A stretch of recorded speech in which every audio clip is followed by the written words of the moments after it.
স্বদেশে ফিরছেন প্রধানমন্ত্রী হাসিনা। পদত্যাগ করেননি, হামলার আশঙ্কায় ছেড়েছিলেন দেশ।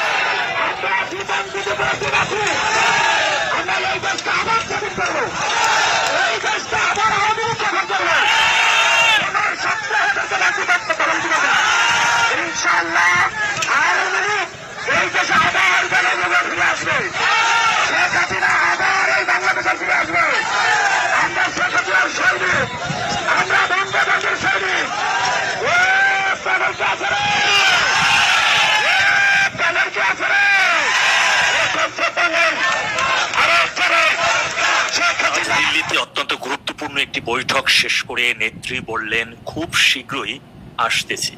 অন্যদিকে ঢাকা ক্যান্টনমেন্টে আজকে জেনারেলদের 56 জেনারেল মিলে সেনাপ্রধানের ডাকে তাদের একটি শ্বাসরুদ্ধকর বৈঠক অনুষ্ঠিত হয়। সেই বৈঠকে তারা বর্তমান ইনুসগং সরকারের উপর ক্ষোভ প্রকাশ করেছেন। আর এই ক্ষোভ প্রকাশ করার মূল কারণ হচ্ছে সাম্প্রতিক সময় দেখেছেন আপনারা ডিজিএফআই এর সাবেক 5 পরিচালকের বিরুদ্ধে গ্রেপ্তারি পরোয়ানা জারি হয়েছে। অন্যদিকে নেত্রী বললেন খুব শীঘ্রই আসতেছে এবং খুব হাসি খুশি ভাবেই তিনি বললেন। আবার অন্যদিকে ঢাকায় কিন্তু ক্যান্টনমেন্ট এখন একটি সরগম অবস্থা। আর এত সব বেগতিকে দেখেই সবচাইতে বেশি দূরে থেকে পলাতক ইউটিউবার এবং 229 জন শিশু গণহত্যাকারী পিনাকে দ্রুত সময়ের মধ্যে ইউটিউবে এসে বললেন ডক্টর ইউনূসের উচিত এই মুহূর্তে দ্রুত সময়ের মধ্যে জাতির উদ্দেশ্যে ভাষণ দিয়ে দেওয়া।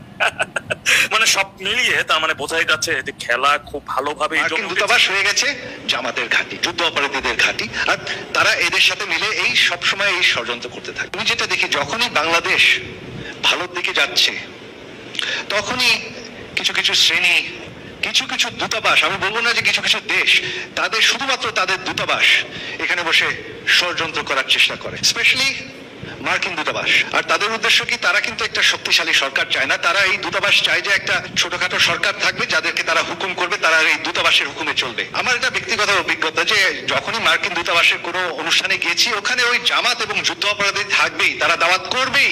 মার্কিন দূতাবাস হয়ে গেছে জামাতের ঘাঁটি, যুদ্ধ অপরাধীদের ঘাঁটি। আর তারা এদের সাথে মিলে এই সবসময় এই ষড়যন্ত্র করতে থাকে। আমরা কি চাই যে একটা উইক গভর্নমেন্ট যে অন্য কোনো দূতাবাসের হুকুমে চলবে? আমরা কি সেটা চাই?